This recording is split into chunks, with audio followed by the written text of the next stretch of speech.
Hola, bienvenidos. Continuamos con nuestra reseña de este maravilloso libro, La selva y el concepto de la pluma de tres grandes filósofos, pensadores zacatecanos, Sergio Espinosa Proa, Nelson Guzmán Robledo y Leobardo Villegas Mariscal. Ya analizamos el artículo de Nelson Guzmán Robledo, corresponde ahora irnos a alguno de los otros dos y voy a tomar, pues en mi orden arbitrario, el de Sergio Espinosa Proa. El de Sergio Espinosa Proa es el primero, es aquel con el que el libro abre y se titula De una sabiduría oscura, filosofía y mitología. De una sabiduría oscura, filosofía y mitología. Este señor Espinosa Proa tiene debilidad por ese tipo de títulos. Por títulos como de una sabiduría oscura. Me recuerda a este otro de él mismo que se llama Bataille, de un sol sombrío, de un sol sombrío.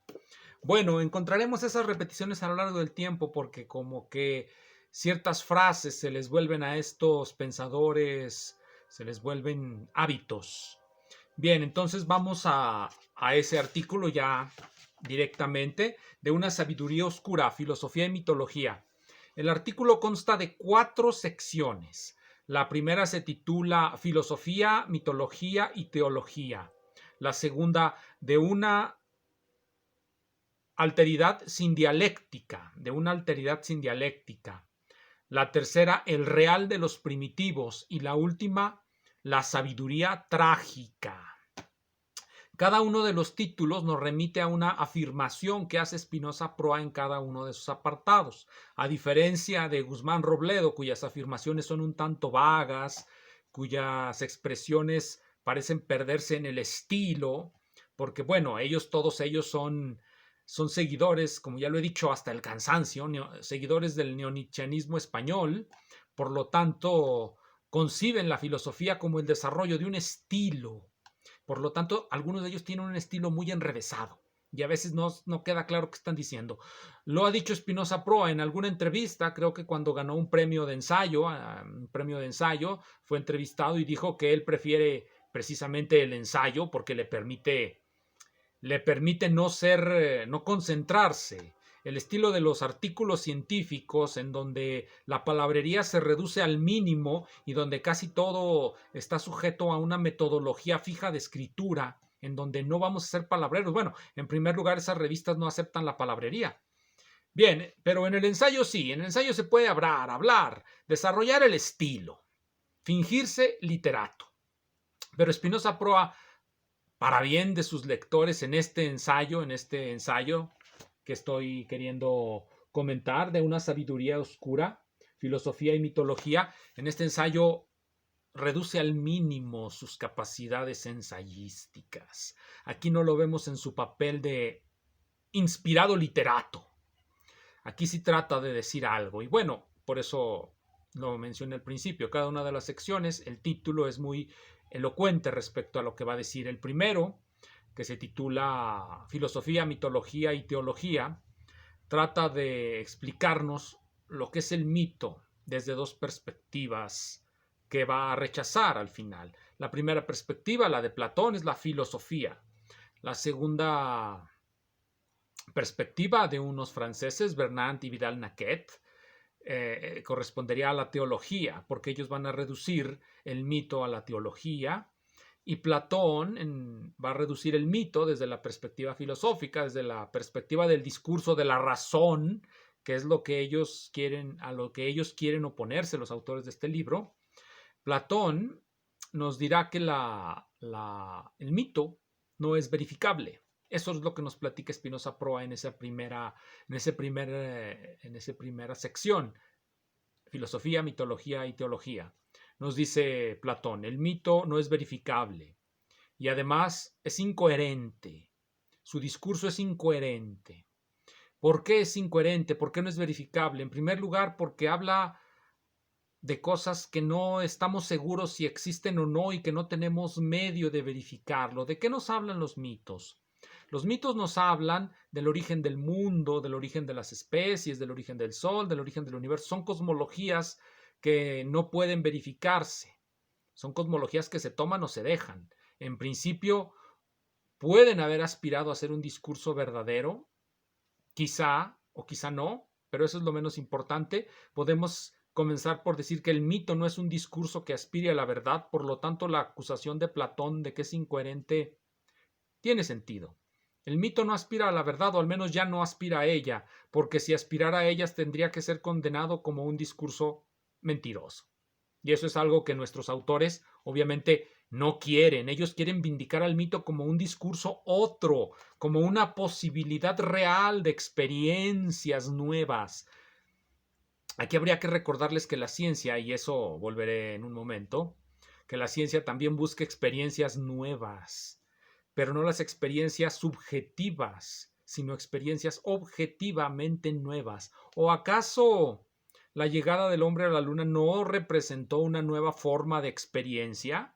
¿Acaso lo que nos permiten experimentar los mitos es de alguna manera superior a lo que experimenta un hombre cuando pisa un astro como la luna?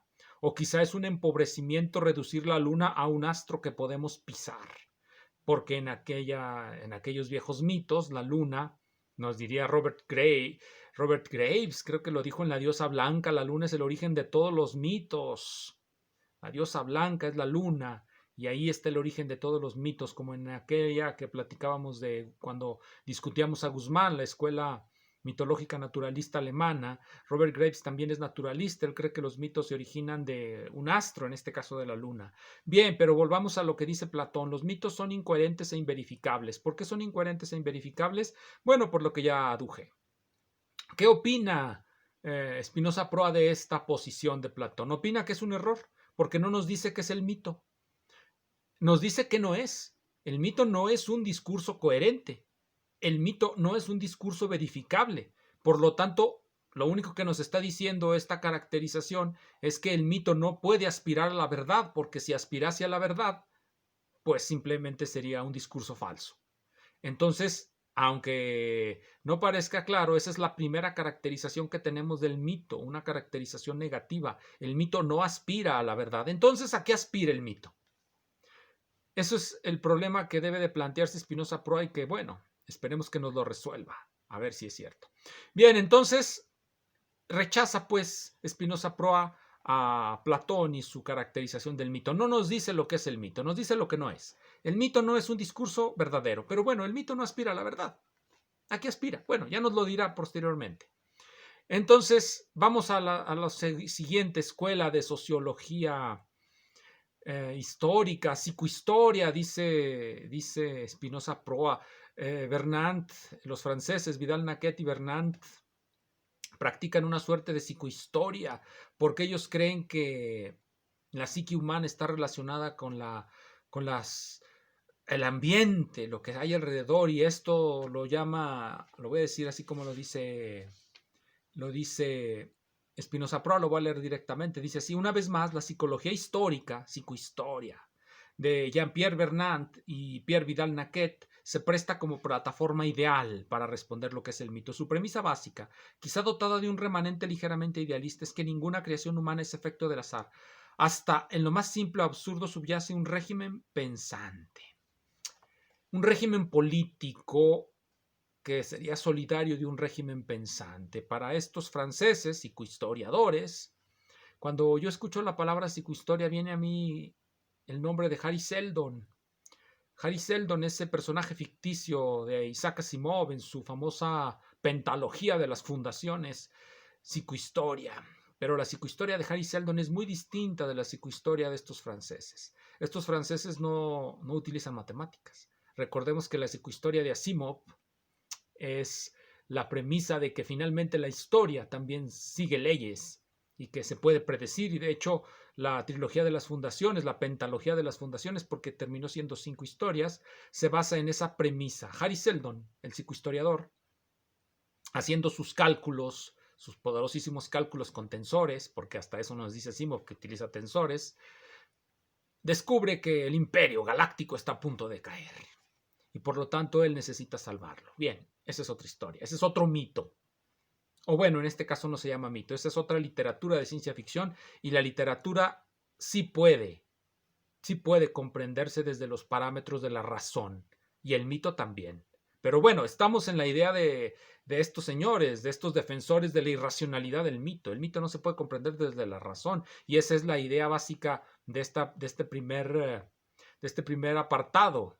El mito no es verdadero, no se puede comprender desde la verdad, desde que lo juzguemos como si juzgáramos un discurso que pretende decirnos realmente cómo se originó el universo. No se puede juzgar, nos dirá este señor, este gran pensador, no se puede juzgar como juzgaríamos una cosmología einsteiniana.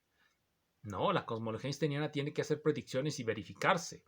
El mito no. El mito nos puede decir que el mundo se originó en el vientre de una ballena y que de ese vientre surgieron miriadas, no de peces, sino de aves, y que esas aves dieron origen no a tortugas, sino, bueno, a lo que sea. Los mitos no tienen que verificarse. Los mitos se tienen que interpretar desde otra plataforma que no sea la verdad. Eso es lo que nos dice. Bien, pero ¿se puede interpretar desde su correspondencia con un régimen político? Eso es lo que quiere descartar nuestro pensador zacatecano, Spinoza Proa. No, no se pueden comprender como un reflejo, como una emergencia, como algo que aparece por encima o sobre o por debajo o a un lado de un régimen político. Vidal-Naquet y Bernard van a terminar por identificar la época de los mitos con la época del despotismo. Y por supuesto, la época de la democracia representativa liberal con la ciencia. Y eso es algo que a Spinoza le parece, bueno, a los tres autores les parece un desaguisado, un disparate. Los mitos no tienen nada que ver con los déspotas. Los déspotas que nos cuentan cosas inverificables e incoherentes las más de las veces, no tienen nada que ver con el mito. Si las masas caen ante una historia que nos cuenta un líder político, problema de las masas, no del mito. El mito está más allá, no más acá de los políticos. De hecho, por eso el título filosofía representa a Platón, la teología representa a estos franceses, porque para ellos el mito surge en sociedades despóticas en donde existe no fuerzas impersonales, sino fuerzas personales, fuerzas que se originan en algún centro, que surgen o emanan de alguna parte intencionadamente, y por eso termina por identificarlas Spinoza Proa con el cristianismo. Para Spinoza Proa, lo más reprochable a estos psicohistoriadores no es solamente su identificación del mito con un régimen político, sino que lo identifican con un régimen político que más bien es el régimen político de la Iglesia Católica Ortodoxa, la Iglesia Católica de Occidente, donde hay un papa cuya ley domina sobre todos los demás y es inatacable. El mito no es eso. Nos dirá Spinoza Proa entonces, y entiendo yo que esta es la refutación de esa hipótesis, de esa tesis de estos franceses, nos dirá entonces por qué en las sociedades mitológicas, en las sociedades donde predomina el pensamiento mítico, no se ha formado una casta sacerdotal, no hay Estado, y para él eso es incontestable, pues porque este es un error. Esta teoría es un error. Habría que preguntarle a Spinoza Proa, entonces, ¿qué es lo que impide si no tienen Estado, si no tienen identidad? Porque también a ellos les gusta mucho decir que no se rigen por la lógica de la identidad, pero sin embargo, uno puede observar que los pueblos en donde predomina el pensamiento mítico son pueblos diferenciados, no es uno, son muchísimos pueblos. No se han unido en una sola identidad, no todos están diferenciados unos de otros, por lo tanto, si se diferencian unos de otros, tienen identidad, y si tienen identidad, entonces sí están siguiendo la lógica de la identidad, y si algo los mantiene juntos, eso algo que los mantiene juntos, ¿qué es? Sino el poder político. Bien, pero esto no lo contesta Spinoza Proa. Vamos a seguir con su discusión. Entonces, lo primero es esto. Ni el mito no se puede caracterizar como un discurso verdadero, olvidémonos de eso, ni tampoco se puede caracterizar como el efluvio de un régimen despótico.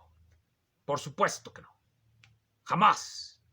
Los pueblos otros representan una forma distinta de organización social que quizás sea más rica, mucho más rica que aquella en la que nosotros vivimos. Esa es la hipótesis de él. Hace una cita en la página, cuando ya concluyó que el mito no es ni filosofía, ni teología, hace una cita de un autor bastante famoso que se llama William James. La cita viene en la página 19, pero lo cita de segunda mano y lo cita mal. Vamos a platicar por qué pasa esto y por qué lo cita mal. Bien, vamos a la página 19, a donde está la cita. El famoso paso del mito al logos, dice Spinoza Proa, aparece en Grecia como el reemplazo parcial del régimen genealógico por una proyección geometrizante de las cosas. La geometría para ellos es el mal, o un representante del mal, un ángel oscuro es la geometría. No hay ni más ni menos realidad en una o en otra. En el régimen genealógico o en el régimen geométrico no hay ni más ni menos realidad. Ambos son abstracciones. A pesar de lo que ha dicho William James, que es, y aquí según él cita, hay cita de segunda mano, según él toma la cita de E.R. Dodds, Los griegos y lo irracional. Página 15, bien, vamos a ver qué dice William James. Los estratos más oscuros y ciegos del carácter, donde podemos sorprender auténtica realidad en formación. Es en los estratos más oscuros y ciegos del carácter donde podemos sorprender auténtica realidad en formación. Es una indicación notable. Lo real no se forma en la luminosidad de la conciencia, sino ahí donde ella parpadea o está ausente. Bueno, sí dice esto William James, y lo dice en el sentido que lo está interpretando Spinoza Proa. No es en la luminosidad de la conciencia, sino, bueno, vamos a decirlo como él lo dice, porque luego, bueno, no, lo real no se forma en la luminosidad de la conciencia, sino ahí donde ella parpadea o está ausente, donde la conciencia parpadea o está ausente. ¿Sí dice eso William James, que hay algo de inconsciencia cuando se forma lo real? Bueno, en primer lugar la cita, que cita mal porque está incompleta. Primero la cita de segunda mano. Segundo, está completamente deformada, estropeada esa cita. Así es que puede decir cualquier cosa, hasta incluso lo que dice Spinoza Proa. Bien, ¿dónde dice William James esto? Lo dice en un libro que se llama Las variedades de la experiencia religiosa. Y lo dice en la conclusión. En la conclusión. ¿Y en qué contexto lo dice William James? William James está discutiendo precisamente ese sentimiento que para los pragmatistas podía ser, en particular, pensemos en el pragmatismo. Y aquí para ver el pragmatismo hay que distinguir entre el pragmatismo de William James y el pragmatismo de Charles Sanders Peirce. Y de Charles Sanders Peirce hay un libro maravilloso de Darin McNabb que les recomiendo mucho, sobre Charles Sanders Peirce, un profesor de la Universidad Veracruzana que también tiene un canal excelente de filosofía y discute muy bien a Charles Sanders Peirce, pero aquí no estamos con Peirce, estamos con William James. La problemática de William James en esa conclusión de las variedades de la experiencia religiosa tiene que ver con también la forma en cómo William James nos quiere nos argumenta sobre la manera en cómo el sentimiento de lo religioso. El sentimiento de lo religioso es un sentimiento personal para William James. William James no está hablando de las religiones institucionales, está tomando un camino muy protestante. Él no habla de la institucionalidad de la Iglesia Católica, no habla de la institucionalidad de la Iglesia Protestante, en primer lugar porque la Iglesia Protestante quisiera no tener esa institucionalidad, esa clerecía. Si ustedes son en algún momento abordados por alguno de esos, muchas sectas protestantes que pululan por todos lados, generalmente querrán hablar con ustedes de la Biblia, y querrán hablar con ustedes de la Biblia no desde la perspectiva institucional, desde la perspectiva del Papa, para decirlo en términos claros. El Papa como la autoridad que establece la hermenéutica precisa de la Biblia y que impide que se forme todo lo que son la plétora de sectas protestantes, es de lo que nos va a hablar el protestante que nos encontramos en nuestro camino. Él quiere hablar desde la persona, desde nosotros, desde nuestra interioridad, de esa religión personal protestante, es de la que nos va a hablar William James. Y William James le va a dar un valor enorme a ello porque la va a oponer a las abstracciones de la ciencia. La ciencia genera poderosísimas abstracciones, la objetividad genera poderosísimas abstracciones, pero para la persona individual, para la vida de la persona individual, esas abstracciones aparecen muy lejanas, están como en un más allá. Y sin embargo, lo que nos dice esa religión personal, esa experiencia de la religión personal, esa experiencia de que hay algo más allá de nosotros mismos, pero que se encuentra también en nosotros y que le da forma a nuestra interioridad. Eso le parece a William James el lugar en donde efectivamente experimentamos lo real. Lo religioso para William James es una experiencia personal del mundo real. No las galaxias que se ubican a 20 millones de años luz, no la ecuación diferencial que describe la gravitación, no, esas son abstracciones. La religión describe nuestro contacto íntimo con nuestros dolores producidos por nuestra interacción con el mundo real. Por eso ese sentimiento a William James le parece más valioso que todos los otros sentimientos provocados por las abstracciones. Aquí lo único que uno puede decir es, dejando de lado a Spinoza Proa, porque no es precisamente cuando estamos inconscientes, no es en el sueño cuando se tiene esa experiencia religiosa, es precisamente para William James cuando nuestra conciencia está más atenta, cuando nuestra conciencia está viendo específicamente la aparición de algo real. Vamos a decirlo como lo dice William James. Vamos a utilizar una traducción para que no dependan de mis traducciones, porque después mis traducciones son muy idiosincráticas. Lo dice, vamos a utilizar esta edición de William James, de ediciones 62, las variedades de la experiencia religiosa, en la traducción de J.F. Ibars, no en la traducción de Rolando Alvarado Flores, porque pues si yo les leo voy a hacer la traducción mía y pues no, ¿verdad? Vamos a dar la traducción. Dice, la individualidad está basada en el sentimiento. En primer lugar, el pensamiento abstracto es para la masa. La individualidad está basada en el sentimiento. Y los entresijos del sentimiento, los estratos más oscuros del carácter. Bueno, aquí les comento, yo entresijos quizá no hubiera utilizado esa palabra en mi traducción, pero bueno, es la que utilizó Ibars. La individualidad está basada en el sentimiento y los entresijos del sentimiento, los estratos más oscuros del carácter, más ciegos, son los únicos lugares del mundo en los que podemos encontrar, a la par que se produce el hecho real y percibir directamente cómo los acontecimientos ocurren y cómo se ejecutan realmente las cosas. Los estratos más oscuros del carácter, más ciegos, son los únicos lugares del mundo en los que podemos encontrar, a la par que se produce el hecho real y percibir directamente cómo los acontecimientos ocurren y cómo se ejecutan realmente las cosas. Comparado con este mundo de vívidos sentimientos individualizados, el mundo de los objetos generalizados que el intelecto contempla no tiene solidez ni vida. Eso es lo que nos dice William James. Su contexto es el contexto del protestantismo y su filosofía es la filosofía pragmatista, o más bien la variedad de la filosofía pragmatista que él precisamente trata de infundir en sus lectores. Spinoza Proa lo interpreta como quiere y lo cita como quiere. Hay uno de los grandes errores. Continuamos en la siguiente.